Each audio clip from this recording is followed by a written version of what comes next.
L'Europe dans notre quotidien, c'est maintenant dans Europeans.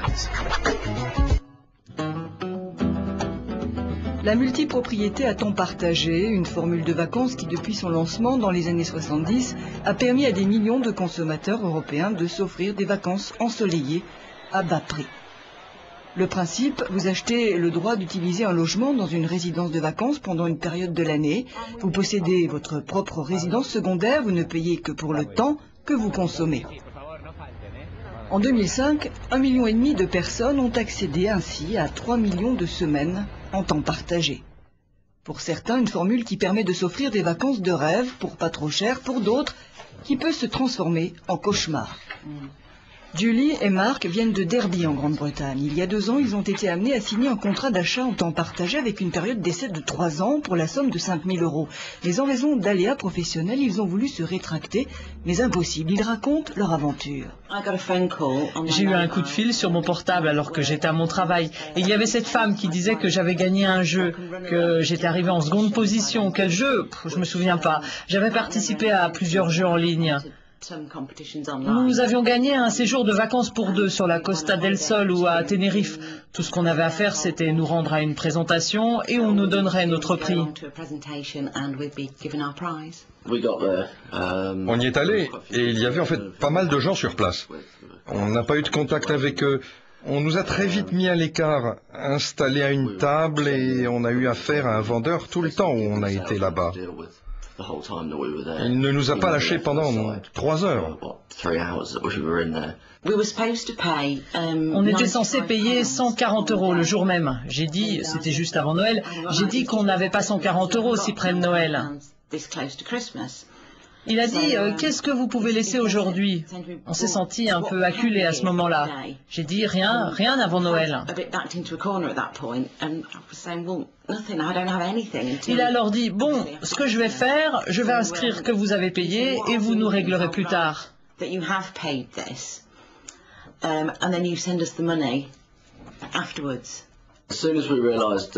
que nous avons réalisé qu'il nous était impossible d'honorer les obligations financières du contrat, nous leur avons immédiatement envoyé une lettre. 2 semaines s'étaient écoulées à peu près depuis la signature du contrat. Dès qu'on s'en est aperçu, nous leur avons écrit. Tu leur as tout expliqué pourquoi on ne pouvait pas. Et on n'a eu aucune réponse d'eux. Ils ne nous ont pas contactés, rien du tout. Comme beaucoup d'autres avant eux, Julie et Marc ont eu le tort de ne pas lire attentivement le contrat au moment de signer. Le fameux délai de réflexion qui permet de se retirer d'un contrat avait expiré. Marc et Julie assurent qu'ils n'ont jamais été informés de cette date limite. En fait, les clauses sur le délai de réflexion figuraient bien sur le document, mais en tout petit caractère au dos de la page. Contacter des organisations de défense de consommateurs n'a servi à rien. Le couple était juridiquement lié par le contrat. Nous avons alors contacté des organisations sur le temps partagé, expliqué la situation.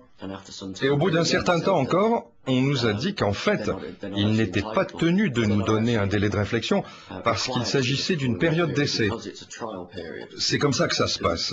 Si nous avions signé pour une période de 10 ans, alors ils étaient obligés.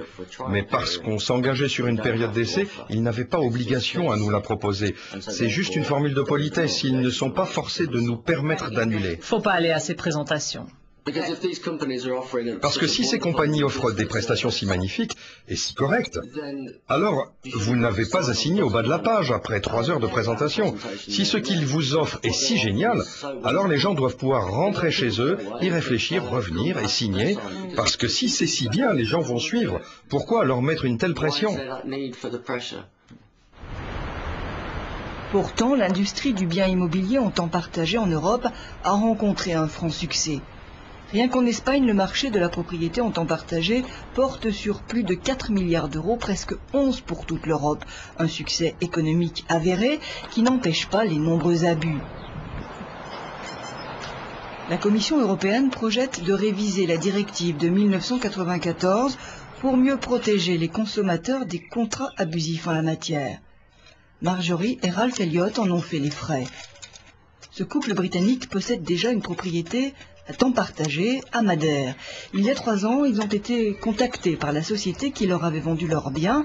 Elle leur a proposé d'investir 15 000 € dans la société avec un bénéfice garanti de 10% par an. Mais en réalité, il s'agissait d'acheter 2 temps partagés supplémentaires, ce qu'ils ne souhaitaient pas. Trop tard, ils avaient déjà signé.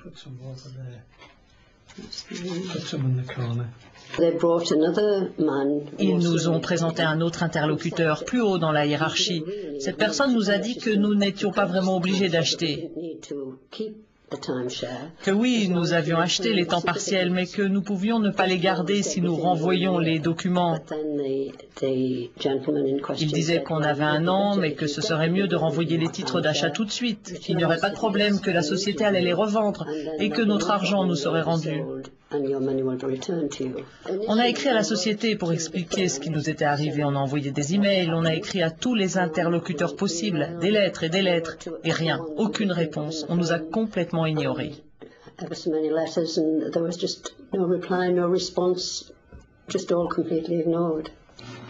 S'ils ont suivi les instructions et renvoyé les titres, comme on leur avait dit, les Elliott n'ont rien vu venir en échange, ni remboursement, ni bénéfice. Le couple a saisi un organisme de défense des consommateurs, le dossier est en cours. Les Elliott veulent surtout mettre en garde les consommateurs contre ces propositions d'investissement dangereuses. Nous sommes retournés à Madère en décembre 2005. Nous avons demandé aux représentants des ventes si les biens en question avaient été vendus. Il nous a dit oui. Résultat, on a reçu 10 000 € versés à la banque. Ensuite, il nous a promis que le reste nous serait adressé d'ici la fin du premier trimestre 2007, voire avant.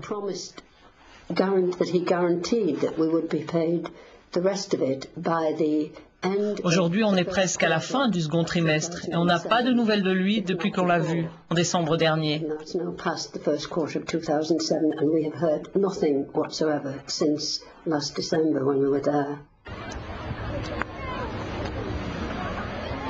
Alors que les Elliott attendent toujours de voir venir leur argent, la Commission européenne entend adopter une nouvelle directive sur le temps partagé dans les jours qui viennent, avec l'espoir que les propriétaires immobiliers en temps partagé comme les Elliott pourront bénéficier de meilleures procédures de protection pour vivre leurs vacances en toute tranquillité.